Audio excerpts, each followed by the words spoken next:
My name is Emily Carter, and for years I believed that loving a soldier meant learning how to say goodbye over and over again. People often thanked my husband for his service whenever they saw him in his US Army uniform. They would shake his hand, smile proudly, and tell him they were grateful for his sacrifice. I always smiled too, but deep inside I wondered if anyone realized that military families also served in their own silent way. My husband, Daniel, was my best friend long before he became a soldier. We met when we were just teenagers. He wasn't the loudest boy in school or the strongest athlete, but he had a kindness that made everyone feel safe. The first time he smiled at me, I felt as though I had known him my whole life.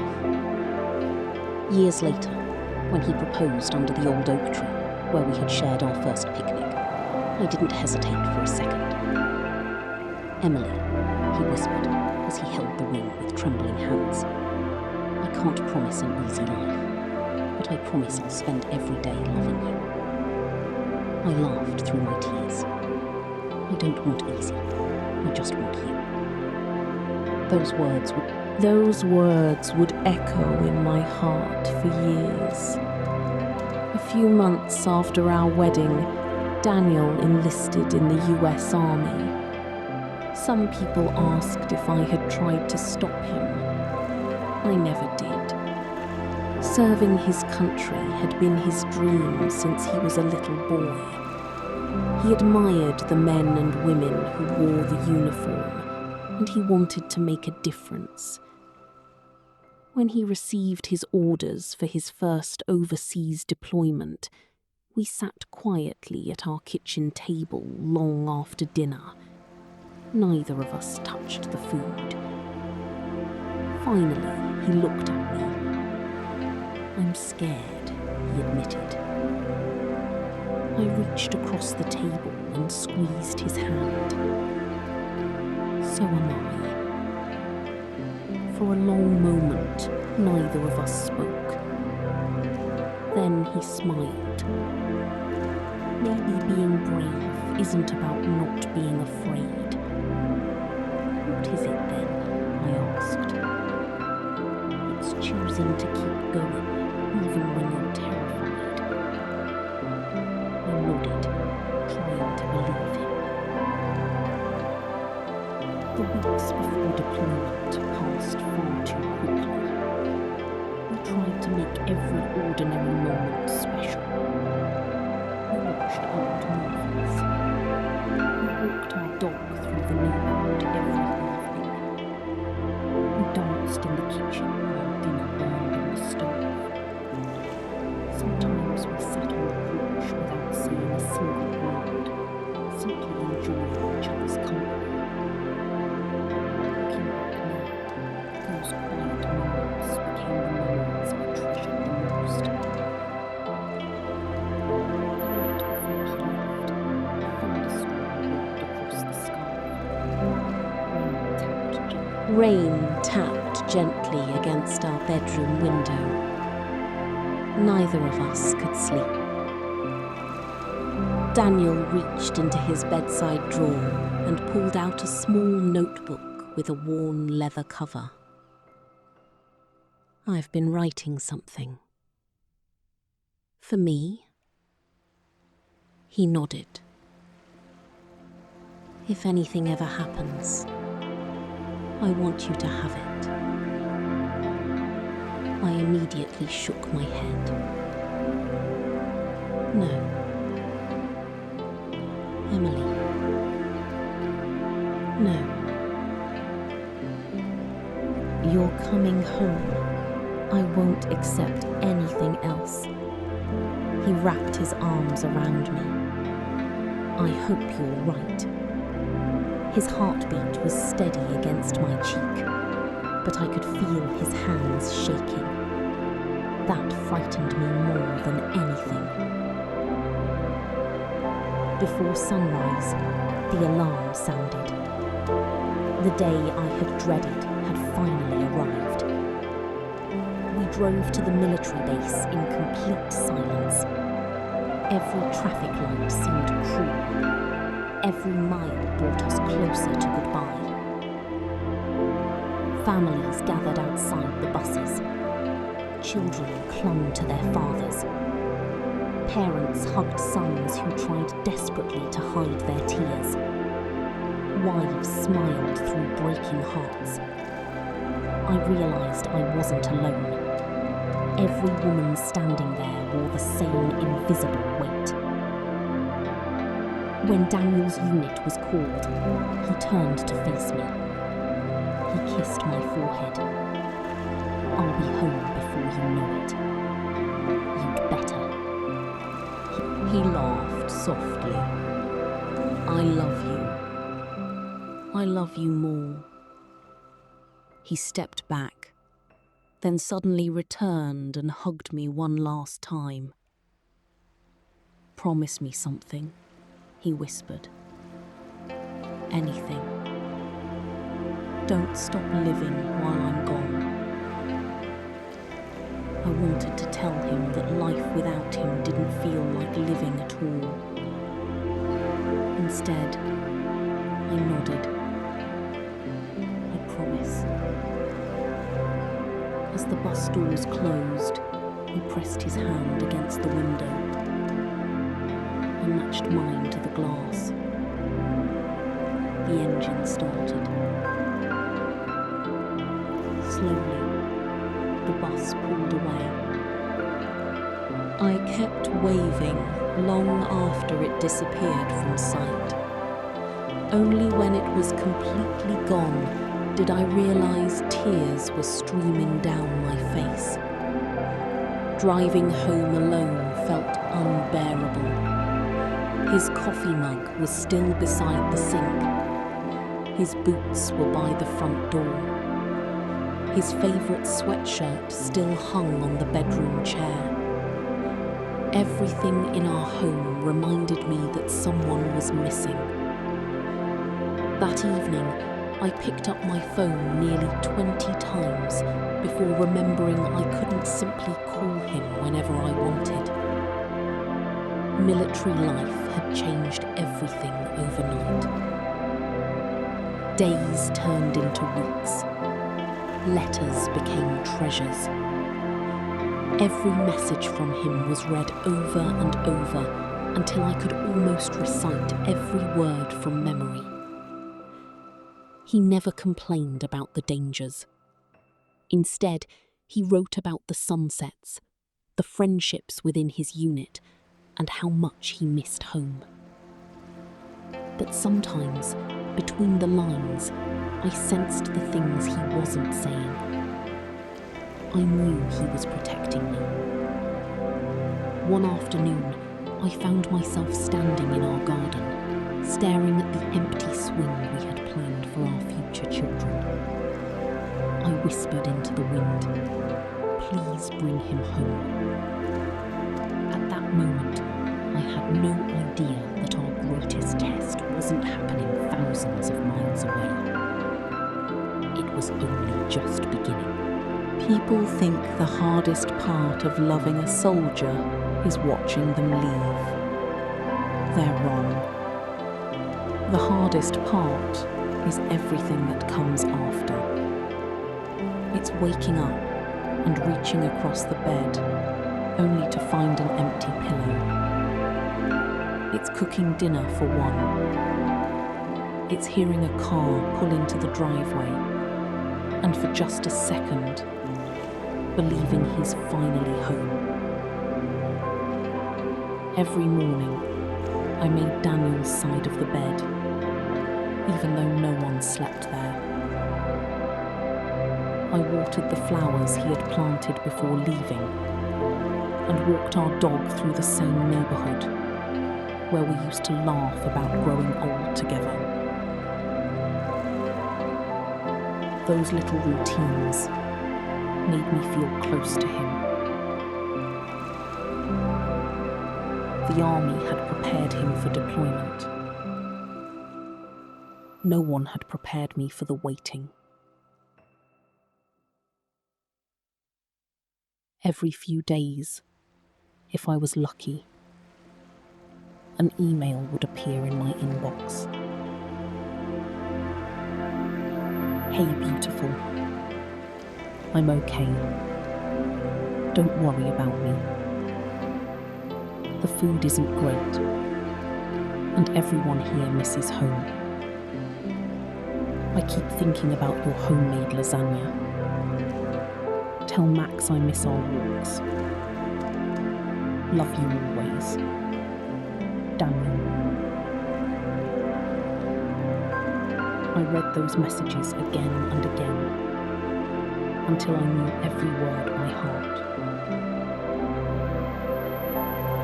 Whenever my phone rang from an unfamiliar number, my heart skipped a beat. Sometimes it was him.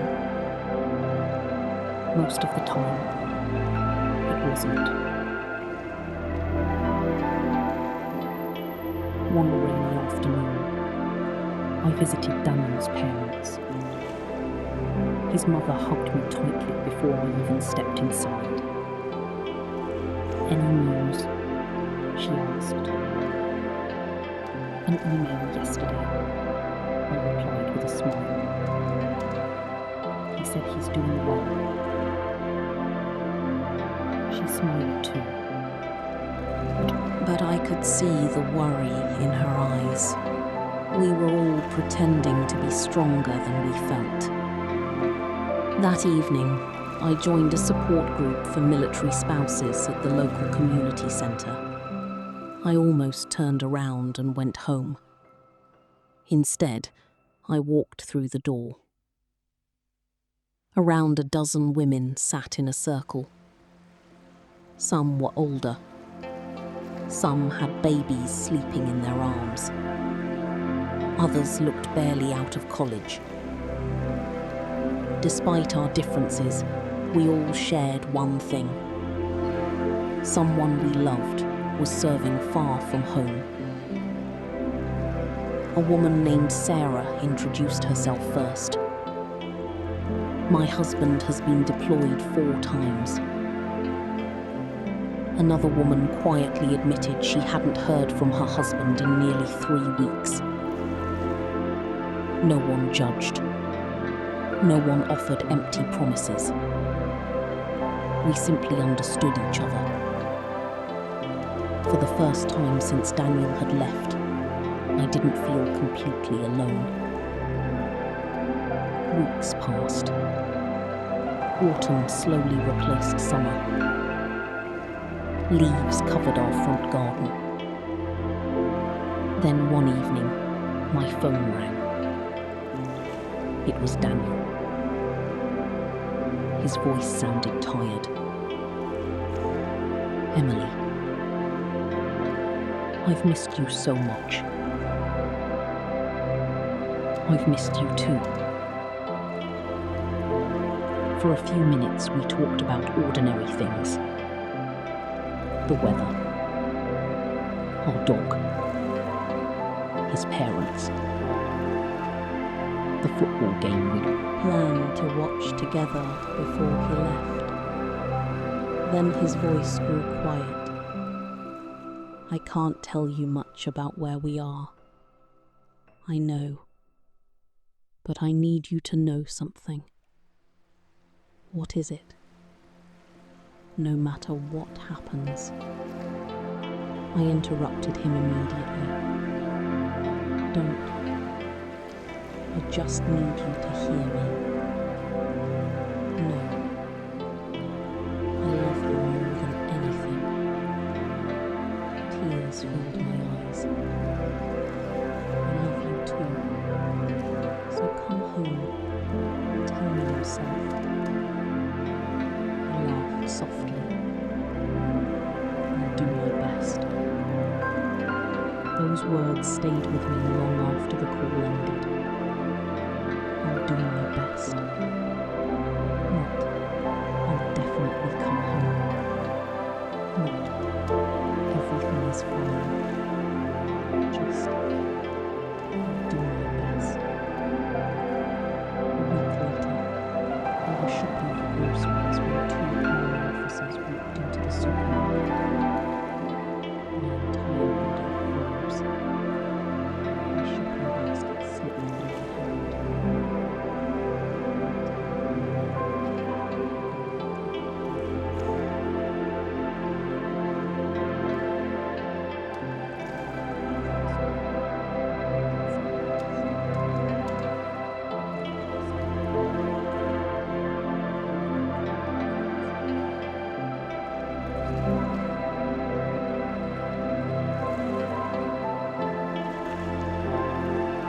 are moments in life when time seems to stop.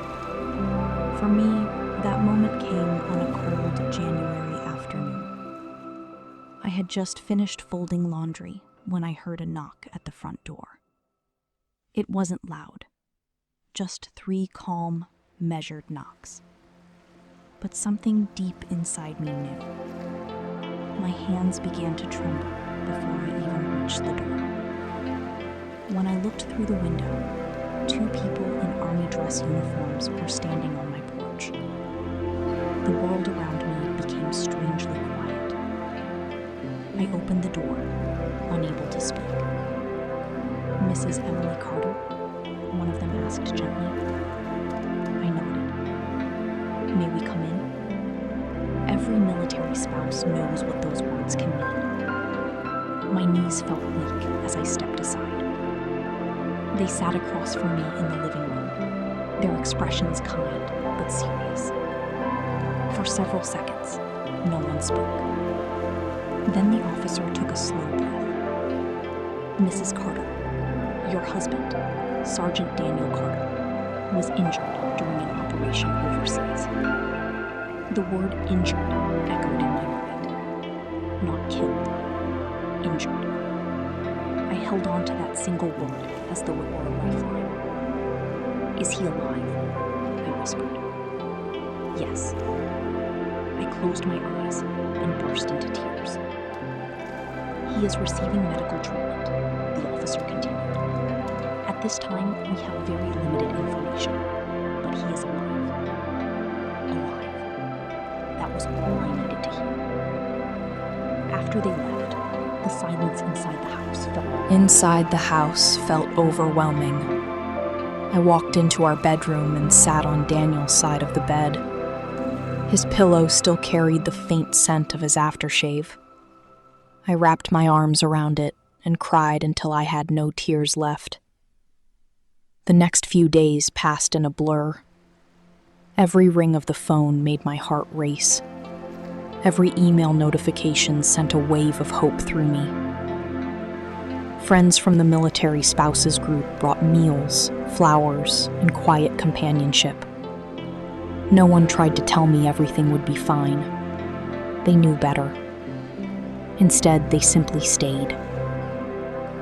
Sometimes the greatest comfort is having someone who understands your silence.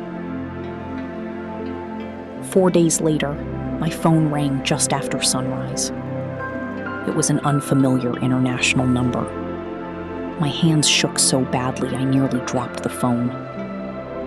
"Emily?" It was Daniel. His voice was weaker than I had ever heard it. I covered my mouth to stop myself from crying. "Oh my God, Daniel." "I'm still here," he whispered. Those 3 words were the most beautiful I had ever heard. He told me he had been caught in an explosion during a patrol. Several members of his unit had been injured. One of his closest friends had not survived. His voice broke as he spoke the soldier's name. "I couldn't save him." "You don't have to carry that alone," I said softly. For a long moment, neither of us spoke. Then he admitted something I never expected. "I'm afraid to come home." I frowned. "Why? What if I'm not the same man who left?" I looked out the window at the snow covering our garden. "The man I married wasn't perfect," I said. "He was kind, honest, brave. That's the man I'm waiting for." He was quiet for several seconds. "I love you, Emily. I love you too." Before the call ended, he made me one promise. "I'm coming home." For the first time in months, I allowed myself to believe those words. But life has a way of testing hope when you least expect it. 3 weeks later, another call came from the Army. Daniel's injuries were healing. He would soon be medically evacuated back to the United States. I smiled through tears of relief. The countdown had finally begun. Every day I cleaned the house. I cooked his favorite meals and froze them. I bought fresh flowers for the kitchen table. I even placed his old slippers beside the bed, exactly where he had always left them. Everything had to be perfect. Because after months of fear, loneliness, and unanswered prayers, my husband was finally coming home. I just didn't realize that the battlefield had followed him. People imagine homecoming as the happiest day of a military family's life. They picture balloons, flags, hugs, and tears of joy. They don't see what comes after the applause fades. The morning Daniel was due to arrive, I woke before dawn. I couldn't eat. I couldn't sit still. I checked the clock every few minutes, convinced time had forgotten how to move. At the military airfield, dozens of families gathered behind the welcome barrier. Children held handmade signs that read, "Welcome home, Daddy." Wives clutched flowers with trembling hands. Parents stood shoulder to shoulder, silently praying. Then the aircraft appeared on the runway. Every conversation stopped. As the engines powered down, my heart beat so hard it almost hurt. One by one, soldiers stepped out of the aircraft. Some smiled, some waved. Some walked slowly with crutches. Others carried scars that would remain with them forever. Then I saw him. Daniel. He was thinner than I remembered. A long scar stretched from his temple into his hairline. His left arm rested in a sling. But it was his eyes that stopped me. The warmth I had always known was still there, yet it was hidden behind a sadness I had never seen before. He looked around until our eyes met. For a second, neither of us moved. Then we ran toward each other. When I wrapped my arms around him, I felt him hesitate before hugging me back. It was only a moment, but I noticed. "I missed you," I whispered. "I missed you too." His voice sounded tired. On the drive home, we talked about ordinary things. The neighbors. Our dog, Max. His parents. The flowers in the garden. We avoided the war. It was as though both of us silently agreed to leave it behind. That evening, I cooked his favorite meal. He smiled when he saw it. "You remembered." I could never forget. He took a few bites before quietly setting down his fork. "I'm sorry." "Don't apologize. I'm just not very hungry." Later that night, I woke to the sound of shouting. Daniel was sitting upright in bed, breathing heavily. "No," his voice echoed through the room. I reached for his hand. "It's okay. You're home." He looked at me as though he didn't recognize where he was. After a few seconds, his breathing slowed. "I'm sorry," he whispered. "You don't have to apologize." He turned away. I keep seeing their faces. I didn't ask whose faces. I already knew. The nightmares became part of our routine. Some nights he barely slept. Other nights he wandered into the garden before sunrise, sitting alone in silence until daylight returned. One afternoon, I found him standing in the garage, staring at an unopened toolbox. "I was going to build that swing," he said quietly. "The one we always talked about." You still can." He shook his head. "I don't know who I am anymore." Those words broke my heart more than anything else. The strongest man I had ever known no longer believed in himself. Weeks passed. Friends invited us to dinners and family gatherings. Daniel always declined. Crowded places made him uncomfortable. Loud noises made him flinch. Even fireworks on television caused him to leave the room. One afternoon, while grocery shopping, a stack of metal trays crashed onto the floor. The loud bang echoed through the store. Daniel instantly dropped to one knee and covered his head. People stared. Some looked confused. Others whispered. I knelt beside him. "Daniel." He looked around, embarrassed. "I'm sorry." "There is nothing to be sorry for." We left the shop without buying anything. On the drive home, he stared out of the window. "I used to protect people," he said. "Now I can't even stand in a supermarket." I reached across and held his hand. "You are still the bravest man I know." He gave me a faint smile, but I could tell he didn't believe me. A few days later, I found the leather notebook he had given me before deployment. This time, I read every page. Inside were letters he had written before leaving home. One sentence made me stop.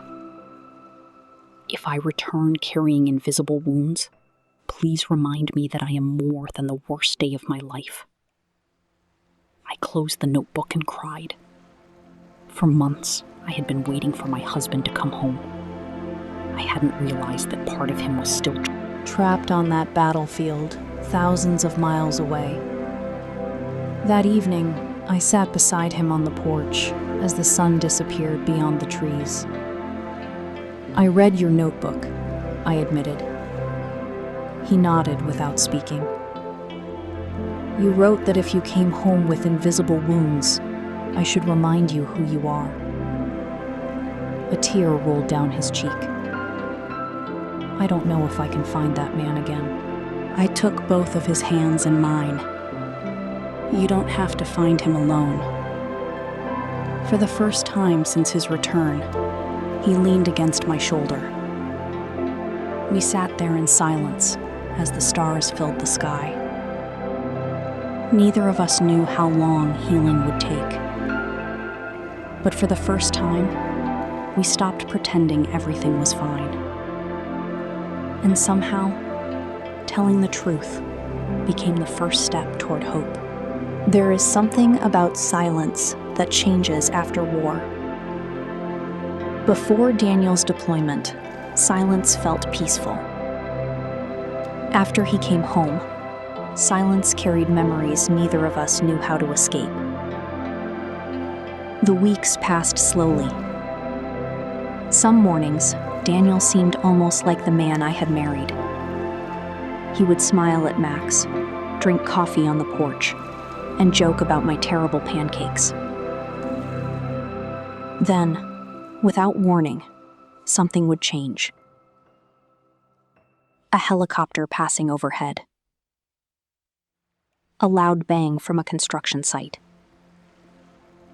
Even the smell of diesel fuel from a passing lorry. In an instant, he was back on the battlefield. I couldn't fight those memories for him. All I could do was stand beside him. One Saturday, Daniel left for a counseling appointment at the Veterans Center. While he was gone, I decided to organize the wardrobe in our bedroom. On the highest shelf sat an old green duffel bag that had returned with him from overseas. He had never opened it. As I carried it down, something slipped from one of the side pockets and landed softly on the floor. It was a sealed envelope. Across the front, in Daniel's familiar handwriting, were the words, "For Emily. Only if I don't come home." My hands began to shake. I stared at the envelope for several minutes. It wasn't addressed to the future.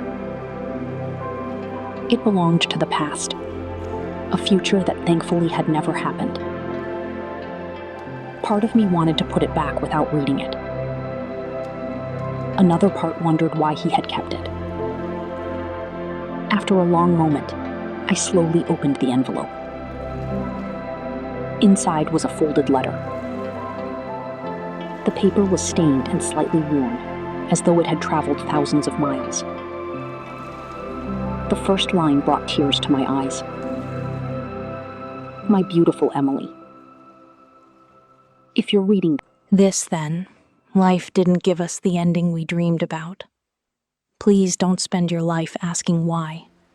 Soldiers ask themselves that question every day, and there is never a perfect answer. I need you to know that every day I spent loving you was worth every risk I ever took." My vision blurred. I continued reading through my tears. "Promise me you won't stop living. Travel to the places we talked about. Laugh again. Love again if your heart ever chooses to. Don't let my story become the end of yours." I couldn't breathe. How could he ask me to imagine a life without him? At the bottom of the page was one final sentence. "Thank you for giving me a home worth fighting to return to." I pressed the letter against my chest and cried harder than I had in months. When Daniel came home later that afternoon, he immediately noticed the envelope on the kitchen table. He stopped in the doorway. "You found it?" I nodded. "I'm sorry. I wasn't looking for it." He walked over slowly and picked up the letter. "I wrote this the night before one of our most dangerous missions." "Why did you keep it?" He looked out the window for a long time before answering. "Because I couldn't throw away the man who wrote it." We sat together in silence. Finally, he spoke again. "I never told you what happened that day. You don't have to. I think I do." He took a deep breath. Our convoy was moving through a small village. Everything looked normal. His voice became quieter. Then the explosion happened. He described the dust, the confusion, the shouting over the radios. He told me about his closest friend, Michael, who had pushed another soldier out of danger, only moments before losing his own life. Daniel blamed himself for surviving. I keep asking why it wasn't me. I reached across the table and held his hand. Because Michael made a choice. Daniel looked at me. He chose to save someone else. You honor him by living the life he protected. For the first time, Daniel didn't argue. Instead, tears rolled silently down his face. That evening, we drove to a quiet hill overlooking the town. The sunset painted the sky in shades of orange and gold. Daniel folded the letter carefully and placed it back inside the envelope. "I don't need this anymore," he said. "Why?" "Because I made it home." He handed the envelope to me. This isn't a goodbye letter now. What is it? A reminder. A reminder of what? That love gave me a reason to keep fighting. As the last light disappeared below the horizon, Daniel slipped his hand into mine. For months, I had believed healing meant forgetting the past. Now I understood the truth. Healing wasn't about forgetting. It was about learning to carry the memories without letting them carry you. For the first time since the war, we talked for hours. About our dreams, about the family we still hope to have, about the fear that neither of us had dared to speak aloud. When we finally returned home, Daniel looked at the empty space in the garden where the swing was supposed to be. He smiled. A real smile. The first I'd seen in what felt like forever. "I think," he said quietly, "it's time to build that swing." I smiled through tears. It wasn't just a swing. It was the first piece of the future we had almost lost. And neither of us realized that only a few weeks later, a knock at our front door would bring someone from Daniel's past.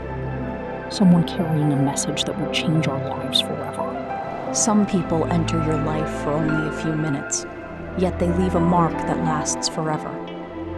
3 weeks after Daniel decided to build the swing, someone knocked on our front door.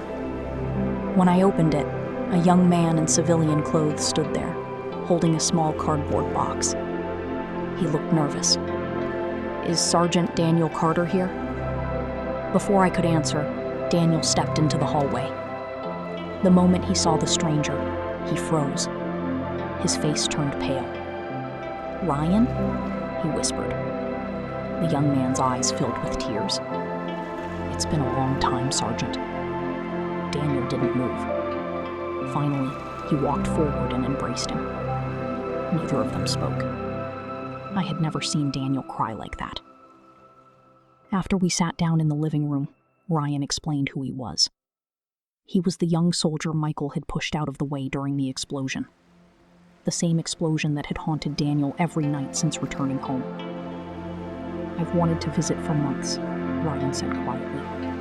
"I just didn't know how." Daniel stared at the floor. "I'm sorry I couldn't save him." Ryan immediately shook his head. "You did save people." Daniel looked confused. Ryan continued.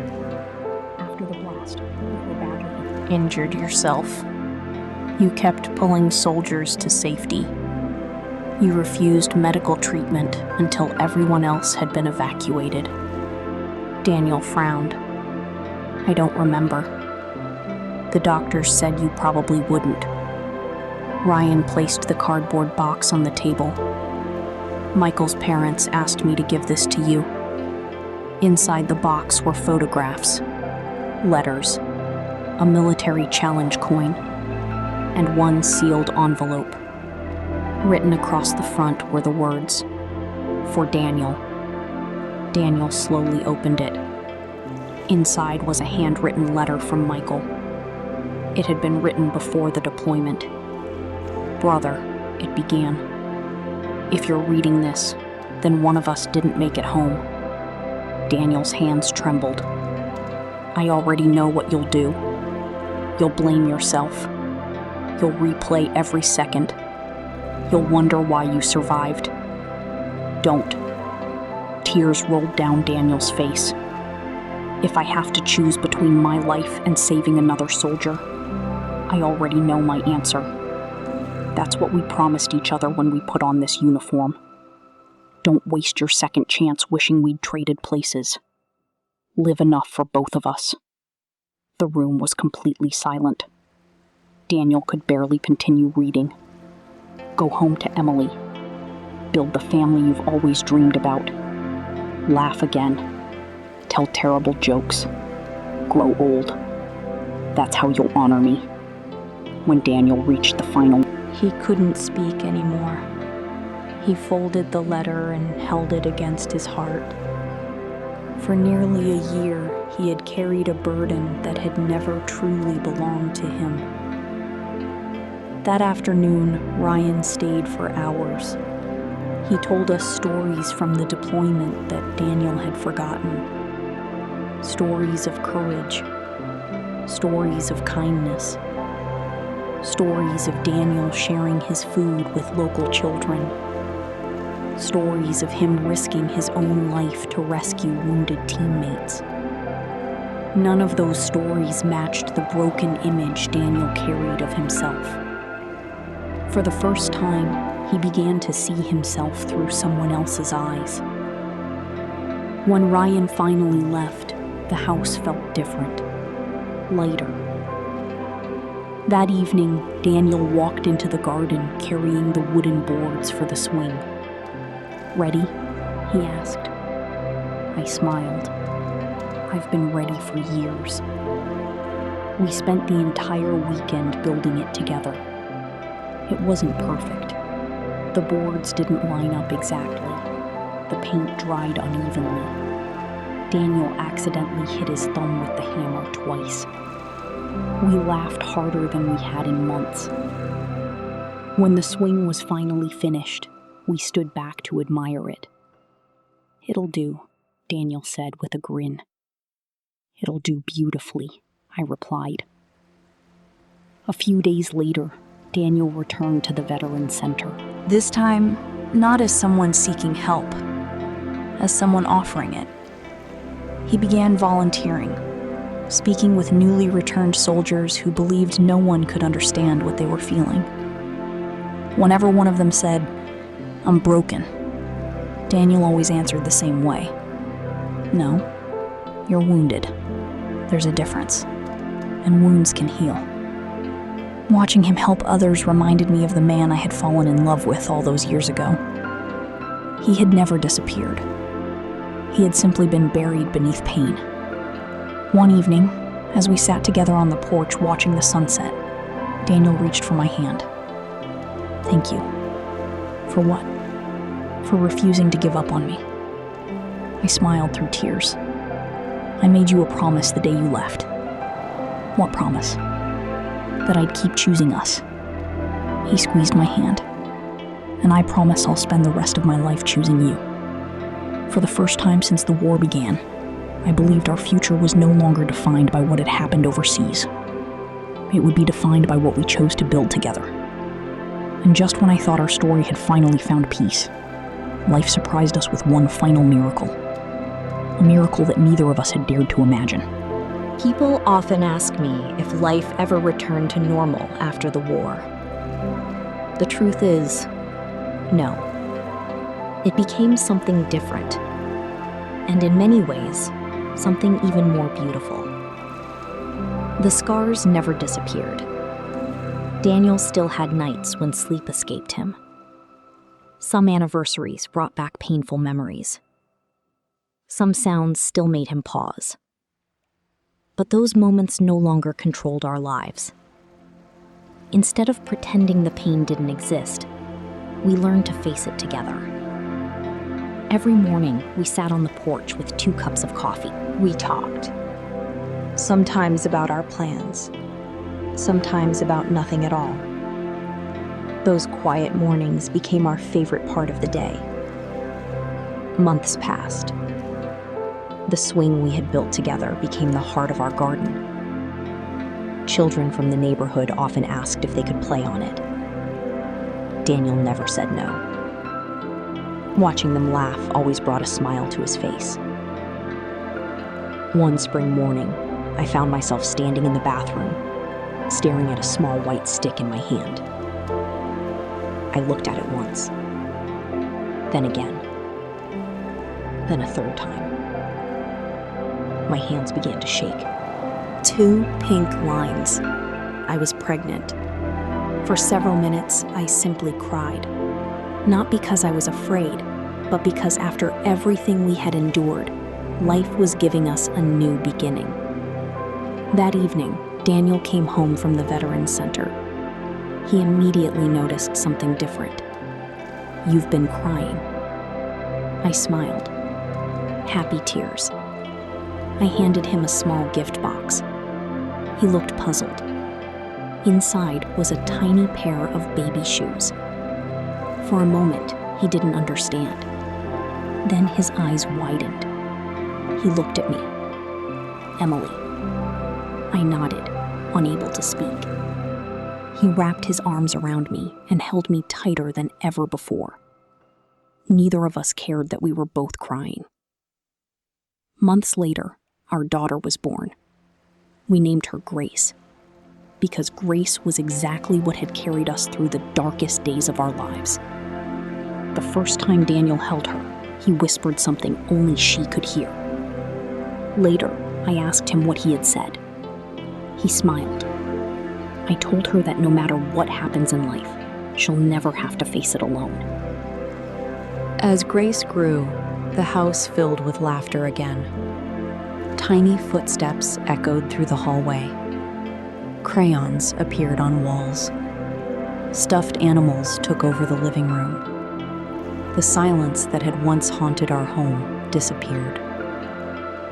One sunny afternoon, I looked outside and saw Daniel pushing Grace on the swing he had built. She laughed so hard that even Max started barking excitedly. Daniel looked happier than I had seen him in years. That was the moment I realized something important. Healing doesn't arrive all at once. It comes quietly, one ordinary day at a time. Daniel continued volunteering with veterans.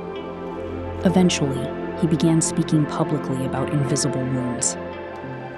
He always ended his talks with the same words. Strength isn't pretending you're okay. Strength is asking for help when you're not. Every time I heard those words, I felt proud. Not because my husband was a soldier, but because he had found the courage to heal.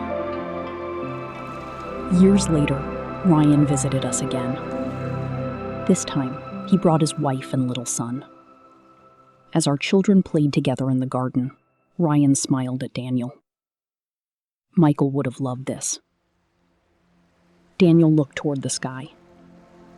I hope he knows. I think he does. That evening, after everyone had gone home, Daniel and I sat together on the porch as the sun slowly disappeared beyond the trees. It reminded me of the night before his first deployment. Back then, we had been frightened of the future. Now, we were grateful for every ordinary moment. Daniel reached into his pocket and pulled out the old leather notebook. The same notebook he had carried through war. The same notebook that once held goodbye letters and fears. He opened to the final blank page. Then he handed me the pen. "What should we write?" I asked. He smiled. The ending.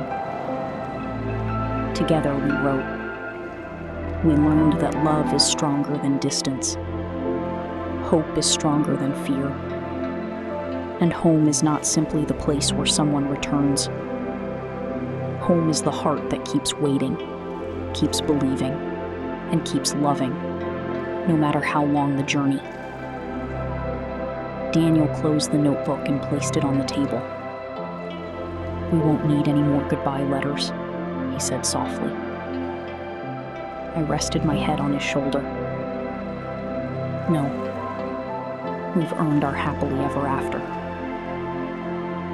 As the stars appeared above us, I thought back to the frightened young wife standing at the window years earlier, watching the bus carry her husband away.